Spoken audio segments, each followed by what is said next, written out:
Мен Оралова Гүлистан, Кара Бура энелеринин атынан сүйлөйм. Теге 3 балам бар. Үчөөнү 810 сомдон пособие алам. Жол киресине төлөйм, тамагына төлөйм, өздөрүнөн артпайт, ручка тетрадынан артпайт. Анан өзүм Орукчан апам бар, пенсия алат, пенсиясы аз эле, 2,5 мың пенсиясы алат. Анан 10 күн үйдө, 10 күн больницада жатат. Инвалидскийге чыгарайык десек, чыгарбай жатты да. Пенсия алгандар инвалидский албайт деп. Канча жерге алып бардым, Кировканын врачтарына да эметтик. Анан кийин Фитектен өткүзгүлө деди, Фитектен өткүзөт десек 5 мың сом сурады да. Анан ошо мен Фитектен да өткүзө алган жокпуз. Мен өзүм да окуган эмесмин. Орукчанмын, өзүм да Орукчанмын. Күйөөм менен ажырашып кеткен.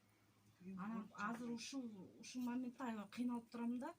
Ноябрда эле пособиям токтоп калган. Мен азыр 2 айдан бери пособие ала элекмин. Үйүмдө көмүрүм да жок. Анан кийин өткүзөйүн десем, жаңы жыл болуп калды деп дагы кармашып турду. Эми ошо мен азыр пособиям 2 айдан бери ала элекмин. Анан теги элдин атынан талап кылам, ошо пособие, пенсияны кичине көйүп берсеңиздер деп. Анан кийин азыр өзүм